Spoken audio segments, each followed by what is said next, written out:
نحمدہ ونصلی علی رسولہ الکریم اما بعد۔ الحمدللہ، اللہ تعالیٰ کے فضل و کرم سے آج 8واں پارہ اور 8ویں تراویح پڑھی گئی ہے۔ پہلی ابتدائی آیتوں میں اللہ فرماتے ہیں وَلَوْ أَنَّنَا نَزَّلْنَا إِلَيْهِمُ الْمَلَائِكَةَ وَكَلَّمَهُمُ الْمَوْتَى، اگر ہم فرشتوں کو اتار دیں اور مردوں کو زندہ کر دیں اور جتنی بھی چیزیں ختم ہو چکی ان سب کو لے آئیں، وَكَلَّمَهُمُ الْمَوْتَى، مردے ان سے کلام کریں، بات چیت کریں، وَحَشَرْنَا عَلَيْهِمْ كُلَّ شَيْءٍ قُبُلًا مَا كَانُوا لِيُؤْمِنُوا، جتنی بھی چیزیں ہیں سب ان کے سامنے لا کر کے رکھ دیں تو یہ پھر بھی ایمان نہیں لائیں گے، یہ پھر بھی انکار کریں گے اور پھر بھی یہ کہیں گے کہ یہ جادو ہے، یہ پہلے کی قصے کہانیاں ہیں، یعنی یہ پھر بھی مانیں گے نہیں۔ اللہ فرماتے ہیں وَكَذَلِكَ جَعَلْنَا لِكُلِّ نَبِيٍّ عَدُوًّا شَيَاطِينَ الْإِنسِ وَالْجِنِّ يُوحِي بَعْضُهُمْ إِلَى بَعْضٍ زُخْرُفَ الْقَوْلِ غُرُورًا، ہر زمانے میں ہر نبی کے لیے کچھ دشمن انسانوں اور جنوں میں سے جو شیاطین کا کام کرتے تھے وہ ہر نبی کے لیے پیدا ہوئے، جن کا کام یہ ہوتا تھا نبی کی مخالفت کرنا اور جھوٹی باتوں کی طرف، فریب والی باتوں کی طرف لوگوں کو راغب کرنا۔ اللہ فرماتے ہیں کہ یہ شروع سے سلسلہ چلا آ رہا ہے، جب یہ چلا آ رہا ہے تو پھر اس میں آپ کو پریشان ہونے کی ضرورت نہیں۔ ایک دفعہ مشرکین نے آپ صلی اللہ علیہ وسلم سے یہ فرمائش کی کہ آپ صفا مروہ کا جو پہاڑ ہے اس کو سونے کا بنا دیں، اللہ تعالیٰ سے کہیں سونے کا بنا دیں تو ہم ایمان لے آئیں گے۔ آپ صلی اللہ علیہ وسلم نے ارشاد فرمایا تم اس بات پر معاہدہ کرتے ہو؟ انہوں نے کہا ہم قسم کھاتے ہیں، معاہدہ کرتے ہیں کہ ہم ایمان لے آئیں گے۔ آپ صلی اللہ علیہ وسلم دعا کرنے کے لیے کھڑے ہو گئے اللہ تعالیٰ کی بارگاہ میں، اے اللہ آپ قادر مطلق ہیں، آپ اس کو سونے کا بنا دیں۔ تو اللہ نے آیتیں اتار دیں۔ اللہ فرماتے ہیں کہ ہم ان کی فطرت سے واقف ہیں، آپ نہیں جانتے، جو مرضی کر لیں یہ ایمان نہیں لائیں گے۔ ہوگا یہ کہ جب یہ منہ مانگا معجزہ پورا ہونے کے بعد ایمان نہیں لائیں گے تو پھر انہیں صفحہ ہستی سے مٹا دیا جائے گا، یعنی پہلی امتوں کی طرح انہیں بھی تباہ و برباد کر دیا جائے گا۔ آپ صلی اللہ علیہ وسلم نے از راہ شفقت اللہ تعالیٰ کی بارگاہ میں فرمایا کہ یا اللہ پاک چلو اگر یہ نہیں ہو سکتا ہے کہ ان کی اولادوں میں سے کوئی ایمان لے آئے اور اگر یہ ختم ہی ہو گئے تو پھر ایمان کون لائے گا؟ ٹھیک ہے یا اللہ پاک چھوڑ دیں۔ چنانچہ ہوا، اکرمہ بن ابی جہل، ابو جہل جو حضور صلی اللہ علیہ وسلم کا بدترین دشمن تھا اور کٹر قسم کا کافر تھا، اس کا بیٹا اکرمہ حضور کے ہاتھ پر ایمان لے آیا اور پکا صحابی بنا اور آخر تک حضور صلی اللہ علیہ وسلم کے ساتھ نبھایا۔ تو اللہ تعالیٰ کی حکمتیں ہیں، تو فرمایا کہ اگر یہ پھر بھی ایمان نہیں لائیں گے تو یہ ختم ہو جائیں گے۔ آپ صلی اللہ علیہ وسلم نے ارشاد فرمایا، دعا کی کہ ایسا نہیں یا اللہ پاک۔ پھر کہنے لگے کہ جو نبی پر اترتا ہے وہ ہم پر کیوں نہیں اترتا؟ آخر ہم بھی تو انسان ہیں۔ جیسے یہ انسان ہیں ہم بھی انسان ہیں، اگر ان پر وحی اتر سکتی ہے تو ہم پر کیوں نہیں اتر سکتی؟ جو چیزیں ان پر اتر سکتی ہیں ہم پر کیوں نہیں؟ تو اللہ فرماتے ہیں اللہ عالم حیث یجعل رسالتہ، اللہ تعالی زیادہ جانتے ہیں کہ رسالت کا حقدار کون ہے. یعنی نبوت جو ہے یہ کسبی عمل نہیں ہے، خود چاہنے سے نہیں ہے، الیکشن سے نہیں ہے، ووٹوں سے نہیں ہے، ریاضت سے، عبادت سے نہیں ہے، یہ خالصتاً انتخاب خداوندی ہے. اللہ تعالیٰ جسے بہتر سمجھتے ہیں تو اسے نبوت اور رسالت کے لیے چن لیتے ہیں. اللہ یستفی من الملائکۃ رسلا ومن الناس، اللہ تعالیٰ چن لیتے ہیں رسولوں کو لوگوں میں سے، فرشتوں میں سے، جس کو چاہتے ہیں پیغام رسانی کے لیے. تو ان کا یہ کہنا کہ بھائی ہمارے اوپر وحی کیوں نہیں اترتی، ہمارے اوپر یہ چیزیں کیوں نہیں آتی، تو یہ بیکار کی باتیں ہیں، اللہ بہتر جانتے ہیں.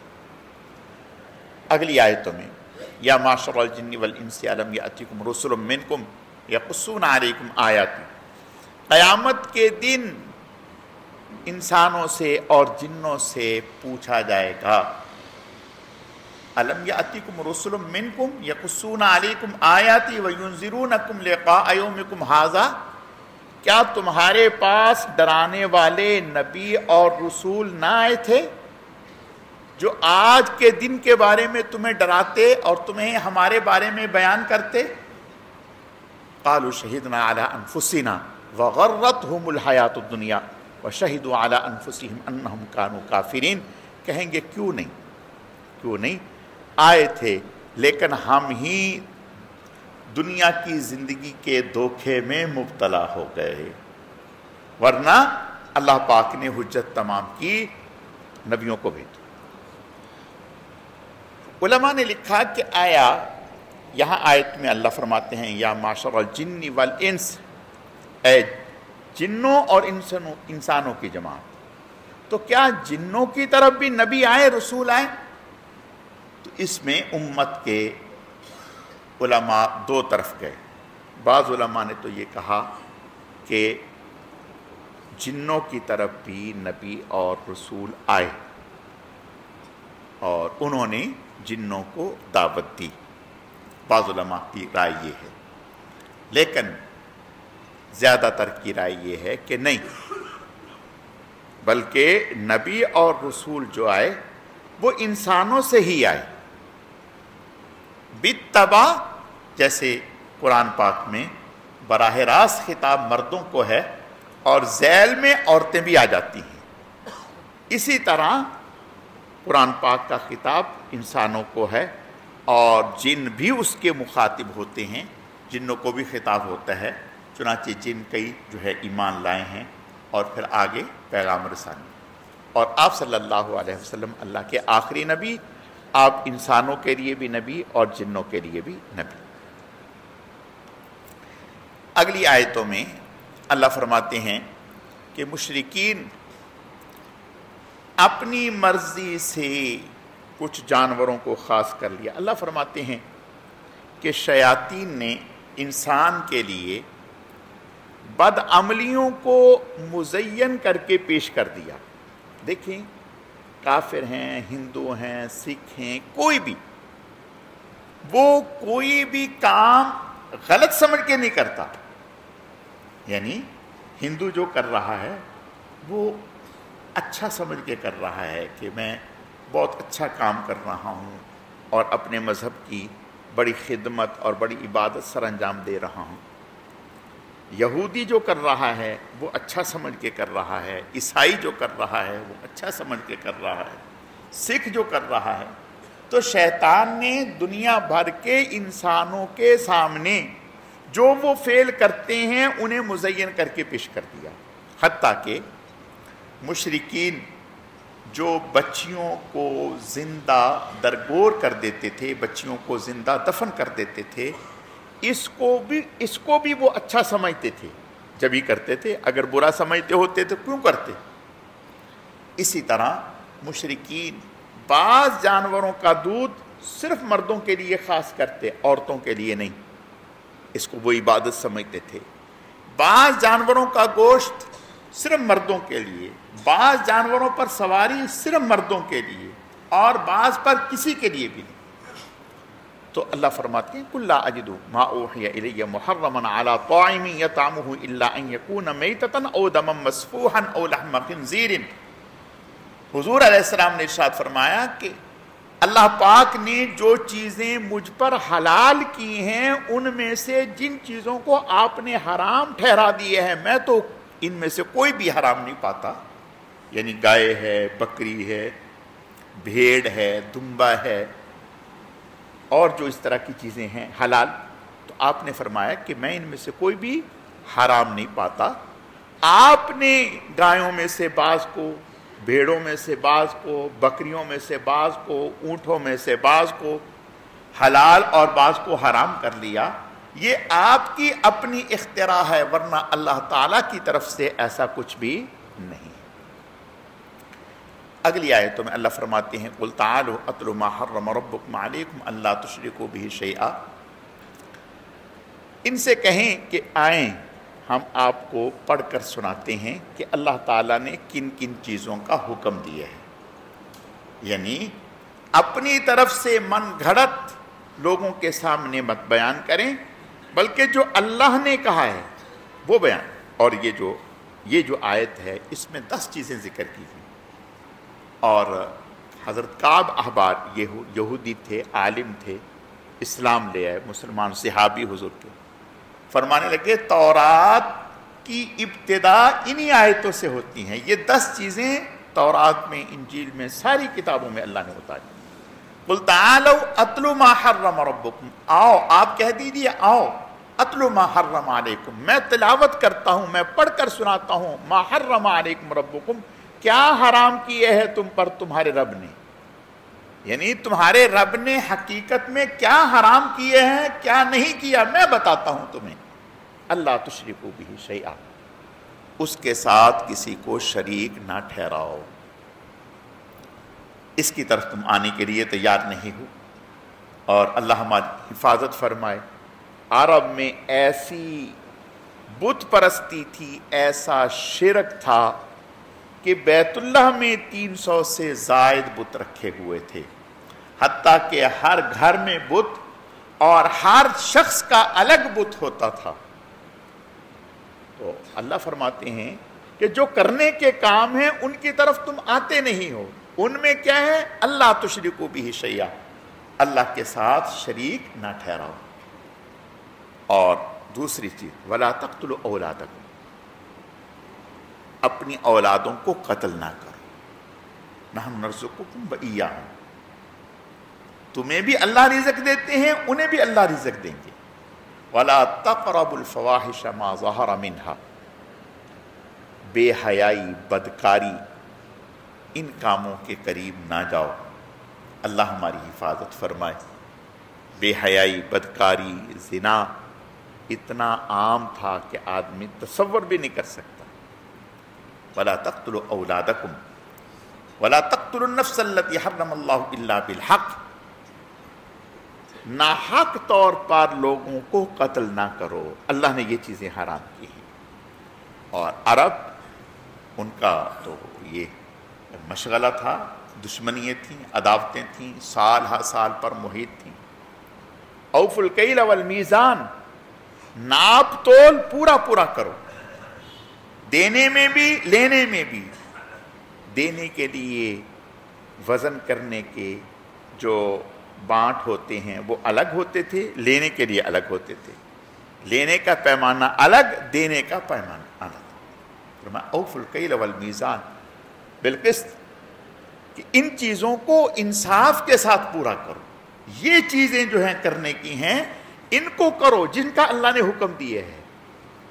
اگلی آیتوں میں اللہ فرماتے ہیں من جاء بالحسنۃ فلہ عشر امثالھا ومن جاء بالسیئۃ فلا یجزی الا مثلھا، جو آدمی نیکی کرتا ہے اللہ تعالیٰ اسے اس کا 10 گنا بدل عطا فرماتے ہیں۔ یہ کم از کم ہے، زیادہ واللہ یضاعف لمن یشاء، اللہ جس کے لیے چاہے جتنا چاہے، اور 700 گنا بھی۔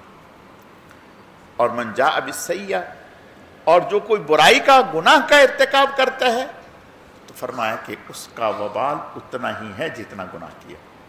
اس سے پتہ چلا کہ اللہ تعالیٰ کی رحمت غالب ہے، جبھی تو انسان کے ساتھ یہ کرم کا معاملہ ہے۔ اگلی آیت سورہ اعراف ہے۔ اس سورت میں اللہ پاک ابتدائی آیتوں میں قیامت کے دن وزن اعمال کا ذکر کر رہے ہیں۔ فمن ثقلت موازینہ فاولئک هم المفلحون ومن خفت موازینہ فاولئک الذین خسروا انفسهم بما كانوا بآیاتنا یظلمون۔ قیامت کے دن جن کے اعمال بھاری ہوں گے وہ کامیاب ہوں گے، اور جن کے اعمال ہلکے ہوں گے وہ ناکام ہوں گے۔ اب قیامت کے دن اعمال کا وزن ہوگا تو ایک قبیلہ، ایک طبقہ گزرا ہے معتزلہ، اور یہ گمراہ طبقہ تھا۔ یہ کہا کرتا تھا کہ قیامت کے دن اعمال کا وزن نہیں ہوگا۔ کیوں نہیں ہوگا؟ وہ کہتے ہیں کہ اعمال ایسی چیز ہے جو نظر ہی نہیں آتے، جن کا کوئی وجود ہی نہیں ہے۔ جس کا وجود نہیں ہے اس کا وہ وزن کیسے ہوگا؟ تو پوری امت کا اس بات پر اتفاق ہے۔ اللہ نے قرآن میں ذکر کیا وَنَضَعُ الْمَوَازِينَ الْقِسْطَ لِيَوْمِ الْقِيَامَةِ، قیامت کے دن انصاف کے ترازو رکھے جائیں گے تو وزن اعمال ہوگا۔ اب بعد نے تو کہا کہ وزن اعمال ہر عمل کا الگ وزن ہوگا، اور بعد نے کہا کہ نہیں، ایک ہی ترازو ہوگا۔ کافروں کے جو کافر ہیں ان کا وزن نہیں ہوگا، وہ سیدھا جہنم میں۔ پھر ایمان والوں میں سے بعض ایسے ہوں گے جن کا وزن نہیں ہوگا، بغیر حساب کے جنت میں داخل ہوں گے، اور بعض ایسے ہوں گے جن کا وزن ہوگا۔ پھر جن کی نیکیاں بھاری ہوں گی وہ کامیاب قرار پائیں گے، اور جن کے برابر ہوں گے تو وہ اعراف، اس سورت کا نام بھی اعراف ہے، تو وہ جنت اور جہنم کے درمیان ایک جگہ ہوگی، دیوار ہوگی، اس پر وہ ٹھہرائے جائیں گے۔ آخر میں اللہ پاک اپنی رحمت سے جب وہ بار بار التجا کریں گے انہیں بھی جنت میں داخل فرما دیں گے۔ اگلی آیتوں میں اللہ پاک نے حضرت آدم علیہ السلام کا ذکر کیا ہے کہ شیطان نے حضرت آدم علیہ السلام کو اللہ پاک نے حکم فرمایا تھا کہ بھئی آپ نے اس درخت کے قریب نہیں جانا، تو فوسوس لہم الشیطان، شیطان نے حضرت آدم علیہ السلام کے دل میں وسوسہ ڈالا اور قسم کھا کر کے کہا وقاسمہما انی لکما لمن الناصحین، قسم کھا کے کہا کہ میں تمہارا خیر خواہ ہوں۔ اس وقت تو جھوٹی قسم کا تصور بھی نہیں تھا نا، یعنی جھوٹ کا تصور نہیں تھا اور پھر جھوٹی قسم کا تصور نہیں تھا، تو کہا کہ میں تو تمہارا خیر خواہ ہوں۔ اور حضرت آدم علیہ السلام سمجھے کہ شاید جس کی طرف اشارہ کر کے کہا گیا ہے یہ کھانا منع ہے، تو حالانکہ منع جنس سے کیا گیا تھا کہ اس جنس کا کچھ بھی نہیں کھانا۔ خیر اللہ کی طرف سے حضرت آدم علیہ السلام جب وہ کھا لیا تو اللہ تعالیٰ کی طرف سے ایسا ہوا کہ اس کے کھانے سے جو جنت کا لباس پہنا ہوا تھا وہ لباس اتر گیا۔ جب وہ لباس اتر گیا تو شرم و حیا کی وجہ سے برہنہ ہو گئے، تو جنت کے پتوں کو اپنے جسم پر لپیٹنے لگے۔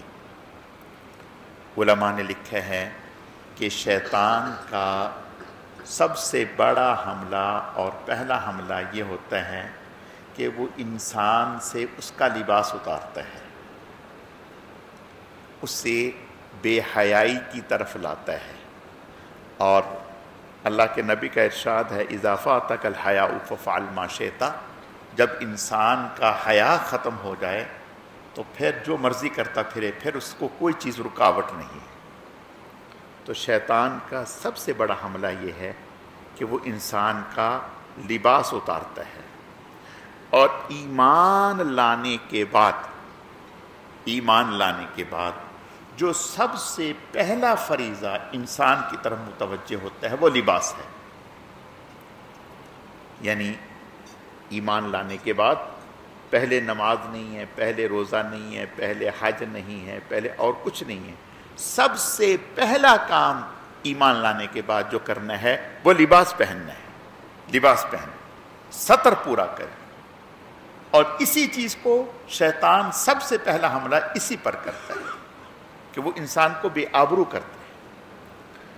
تو حضرت آدم علیہ السلام کے لیے اللہ پاک نے شیطان سے کہا کہ آدم کو سجدہ کرے.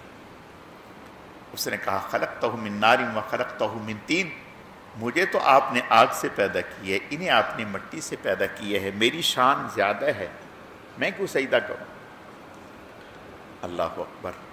اللہ پاک نے فرمایا فاہبط، قال فاہبط منہا، آپ یہاں سے نکل جائیں. کہنے لگا کہ ٹھیک ہے، اتنی میری درخواست ہے کہ آپ مجھے لمبی زندگی دے دیں. اللہ نے اس کی یہ درخواست قبول کر لی، یہ دعا قبول کر لی. اب اس کو قیامت تک کے لیے زندگی دے دی گئی. تو کہنے لگا لَأَقْعُدَنَّ لَهُمْ صِرَاطَكَ الْمُسْتَقِيمَ ثُمَّ لَآتِيَنَّهُم مِّن بَيْنِ أَيْدِيهِمْ وَمِنْ خَلْفِهِمْ وَعَنْ أَيْمَانِهِمْ وَعَنْ شَمَائِلِهِمْ وَلَا تَجِدُ أَكْثَرَهُمْ شَاكِرِينَ. میں آپ کے بندوں کے راستے میں بیٹھوں گا، دائیں سے بائیں سے آگے سے پیچھے سے ہر طرف سے اس پر حملہ آور ہوں گا اور اسے ایمان سے محروم کرنے کی کوشش کروں گا. اور آج وہ اپنی محنت پر لگا ہوا ہے. اللہ ہماری حفاظت فرمائے. ہاں جی. اور نہ جانے دن میں کتنے لوگ جو ہے ان کو وہ اپنا شکار کرتا ہے. اللہ تعالی ہماری حفاظت فرمائے. اگلی آیتوں میں اللہ فرماتے ہیں یا بنی آدم قد انزلنا علیکم لباسا یواری سوآتکم وریشا ولباس التقوی ذالک خیر. اے بنی آدم، ہم نے آپ کے لیے لباس اتارا. یہ لباس جو ہمارا ہے یہ اللہ تعالیٰ کی بہت بڑی نعمت ہے. یہ لباس اللہ نے صرف انسانوں کو عطا کیا ہے، باقی اور کسی مخلوق کے پاس یہ لباس نہیں ہے جو ہمارے پاس ہے. اور پھر اس لباس کو صرف گرمی سردی سے بچاؤ کے لیے نہیں ہے، بلکہ یہ ہماری زیب و زینت ہے، حسن ہے ہمارا لباس. یہ اللہ پاک نے ہمیں اس بات کی اجازت دی ہے کہ خوبصورتی کے طور پر بھی ہم لباس پہن سکتے ہیں، لیکن فخر نہ ہو، ریاکاری نہ ہو، نمود و نمائش نہ ہو، تکبر نہ ہو. اگر اچھا لباس کوئی پہنتا ہے تو کوئی مذائقہ نہیں. آپ صلی اللہ علیہ وسلم نے ایک مرتبہ چادر پہنی جو بہت قیمتی تھی، تو بتا دیا کہ قیمتی لباس بھی پہننا جائز ہے، ورنہ خستہ لباس بھی پہنا جاتا ہے. یعنی اس میں کوئی ایسی پابندی نہیں ہے کہ بھئی آپ اچھا لباس نہیں پہن سکتے. اور اگر کوئی یہ اپنے اوپر پابندی لگا لے کہ بھئی میں اچھا لباس جو ہے یہ پہننا یہ تقوی کے خلاف ہے، یہ دین کے خلاف ہے، تو یہ ٹھیک نہیں. اچھا لباس پہن سکتے ہیں لیکن کبر نہ ہو. تو فرمایا وَلِبَاسُ التَّقْوَى، لباس سے تقوی جھلکے، یعنی لباس تقوی، ایسا لباس جس سے دیکھیں لباس ایسا ہے کہ اس کے انسان پر اثرات ہوتے ہیں. جیسا لباس ہوگا ویسے ہی اثرات ہوں گے. آپ اس کا تجربہ کر کے دیکھیں. اگر ہمارا لباس صلحاء جیسا ہے، نیک لوگوں جیسا ہے، تو اس کے اثرات ویسے ہی ہوں گے. اور اگر اللہ ہماری حفاظت فرمائے ہمارا لباس بیہودہ ٹائپ کا ہے تو اس کے اثرات ویسے ہی ہوں گے. تو اللہ پاک نے یہ لباس جو ہے یہ ہمارے لیے زینت کی چیز ہے اور ہمارے لیے آرائش کی چیز ہے، ہماری ضرورت کی چیز ہے. تو فرمایا کہ یہ ہم نے تمہیں عطا کیا ہے. اور پھر ایک ہمیں اللہ نے انسانی لباس عطا کیا ہے، یعنی اصل تو روح ہے اور اوپر جو ہمارا جسم ہے یہ اس روح کا لباس ہے، یہ اس روح کا لباس ہے۔ تو جیسے ہم اپنے اس لباس کے تقاضے کو پورا کرتے ہیں، کیا کہ اس کو پھٹنے نہیں دیتے، اس کو میلا نہیں ہونے دیتے، صاف ستھرا رکھتے ہیں، اجلا رکھتے ہیں، داغ دھبے دور کرتے ہیں، ایسے ہی جو ہمارا انسانی لباس ہے اس کو بھی اجلا رکھیں، داغ دھبوں سے بچائیں، اس کو اللہ کے احکامات کو توڑ کر پھٹنے سے بچائیں۔ اگلی آیت میں اللہ فرماتے ہیں ان الذین کذبوا بآیاتنا واستکبروا عنها لا تفتح لهم ابواب السماء ولا يدخلون الجنة حتى يلج الجمل في سم الخياط وكذلك نجزي المجرمين۔ فرمایا کہ وہ لوگ جو اللہ کی آیتوں کا انکار کرتے ہیں، تکبر کرتے ہیں، وہ جنت میں داخل نہیں ہوں گے۔ لا يدخلون الجنة حتى يلج الجمل، یہاں تک کہ اونٹ سوئی کے سوراخ میں سے نہ گزر جائے، اور یہ ممکن نہیں، تو ان کا جنت میں جانا ممکن نہیں۔ فرمایا کہ لا يدخلون الجنہ، ان کے لیے آسمان کے دروازے بھی نہیں کھلیں گے، جنت کے دروازے بھی نہیں کھلیں گے۔ آپ صلی اللہ علیہ وسلم ایک انصاری صحابی کے جنازے میں گئے، ابھی قبر کو ذرا دیر تھی، آپ صلی اللہ علیہ وسلم تشریف فرما ہوئے بیٹھ گئے، صحابہ کرام بھی ارد گرد بیٹھ گئے۔ تو آپ صلی اللہ علیہ وسلم نے ارشاد فرمایا کہ دیکھو، جو کوئی نیک آدمی ہوتا ہے، ایمان والا ہوتا ہے، تو اس کی روح قبض کرنے کے لیے فرشتے آتے ہیں اور بہت خوبصورت شکل میں آتے ہیں، اور جنت کا کفن سے ساتھ لے کے آتے ہیں، اور خوشبوؤں والا کفن ساتھ لے کے آتے ہیں، اور فرمایا کہ اس کے سرہانے چہرے کے پاس بیٹھ جاتے ہیں اور اس کو آ کر کے خوشخبری دیتے ہیں کہ اللہ آپ کی ملاقات چاہتے ہیں، اللہ آپ کی ملاقات چاہتے ہیں۔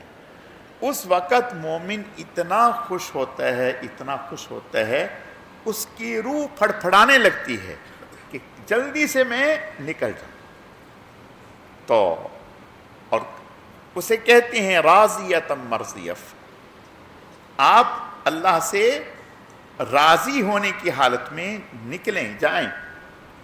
تو فرمایا کہ اس کی روح ایسے جسم سے نکلتی ہے جیسے مشکیزے کا تسمہ دھاگا کھولیں تو پانی نکل جاتا ہے، اس طرح سے۔ تو فرشتے اس کی روح کو لے کے اس کفن میں لیتے ہیں، اور آسمان تک فرشتوں کا ایک تانتا بندھا ہوا ہوتا ہے۔ ہر فرشتہ پوچھتا ہے کہ یہ کون ہے جس کی آنے سے خوشبوئیں پھیل گئیں، پوری فضا معطر ہو گئی۔ تو فرشتے کہتے ہیں دنیا میں اس کا بہترین نام لے کر، اچھا نام لے کر، کہ یہ دنیا میں جو فلاں فلاں انسان تھا یہ وہ ہے۔ تو فرشتے اس کی روح کو لے لیتے ہیں، ایک سے، دوسرے سے، تیسرے سے۔ فرمایا کہ پھر آسمان کے دروازے اس کے لیے کھول دیے جاتے ہیں، اور یہ روح اللہ کی بارگاہ میں جاتی ہے اور اللہ کے سامنے سجدہ ریز ہوتی ہے، اللہ کے سامنے سجدہ ریز ہوتی ہے۔ پھر اللہ تعالیٰ فرماتے ہیں کہ اس روح کو اعلیٰ علیین میں، جنت کا جو اعلیٰ مقام ہے، وہاں ٹھہرا دیا جائے۔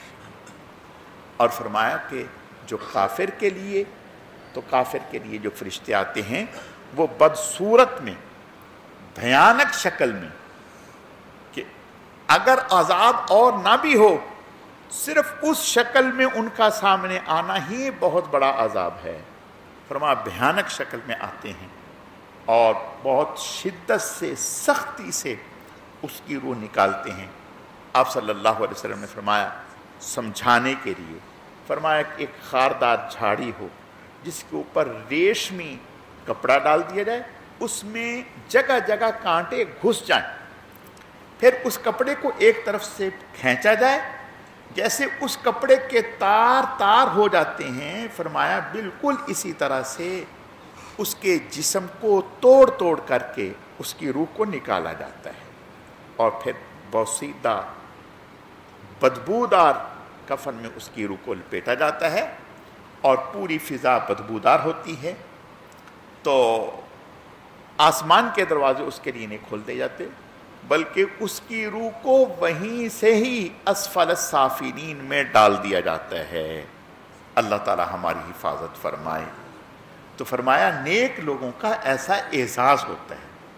تو فرمایا کہ جب نیک لوگ جنت میں اور جہنم میں جائیں گے تو اس وقت جنت والے کہیں گے وَنَادَى اصحاب الجنت اصحاب النار ان قد وجدنا ما وعدنا ربنا حقا، ہم نے جو ہمارے رب نے ہمارے ساتھ وعدہ کیا تھا ہم نے تو حق پایا، سچا پایا، ساری نعمتیں پالی۔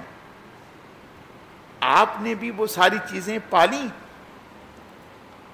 یعنی وہ سارا عذاب، جنت والے جنت میں، جہنم والے جہنم میں، ایک دوسرے کو دیکھ رہے ہوں گے، ایک دوسرے کو پہچان رہے ہوں گے، ایک دوسرے تک آواز پہنچ رہی ہوگی۔ اس وقت وہ کہیں گے ہائے ہماری بدبختی، بدقسمتی، ہم یہاں اس بھیانک حالات کو پہنچے، اس وقت ہم نے توجہ نہ دی، ہم نہ سمجھے۔ تو اس وقت یہ جو آراف والے ہوں گے یہ اللہ تعالیٰ کی بارگاہ میں دعا کریں گے یا اللہ ہمیں جنت کے دروازے کے قریب کر دے، انہیں جنت کے دروازے کے، پھر بالآخر اللہ تعالیٰ انہیں جنت میں داخل فرما دیں گے۔ اور جہنم والے جل کے کوئلہ ہو چکے ہوں گے اور جنت والوں سے کہیں گے ان افیضوا علینا من الماء او مما رزقکم اللہ، ارے بھائی 1 صدیاں گزر گئیں، ہم یہاں پڑے ہوئے ہیں، ٹھنڈا پانی ہی 1 گھونٹ دے دو، اتنی نعمتیں ہیں۔ وہ کہیں گے ان اللہ حرمہما علی الکافرین، اللہ نے یہ کافروں پر حرام کر دی، ہم نہیں دے سکتے۔ اللہ تعالی ہم سب کی حفاظت فرمائے، سمجھنے کی، عمل کرنے کی توفیق عطا فرمائے۔ الحمدللہ رب العالمین والعاقبۃ للمتقین والصلاة والسلام علی سید المرسلین اللہم صلی علی محمد النبی الامی وعلی آلہ واصحابہ وبارک وسلم وصلی علیہ۔ اے اللہ جو کچھ کہا سنا گیا اپنی بارگاہ میں قبول فرما، آج کی تراویح میں جتنا بھی پڑھا گیا اے اللہ اسے اپنی بارگاہ میں قبول فرما۔ اے اللہ ہم سب کے روزوں کو، ہم سب کی تراویح کو قبول فرما۔ اے اللہ کمی کوتاہیوں کو معاف فرما۔ اے اللہ اس ماہ مبارک میں ہم سب کے والدین، اعزاء، اقربا، پوری امت کی مغفرت فرما۔ اے اللہ فلسطین کے مظلوم مسلمانوں کی امداد فرما، انہیں فتح اور کامیابیوں سے ہمکنار فرما، انہیں ظالموں کے ظلم سے نجات عطا فرما۔ سبحان ربک رب العزت عما یصفون وسلام علی المرسلین والحمد للہ رب العالمین برحمتک یا ارحم الراحمین۔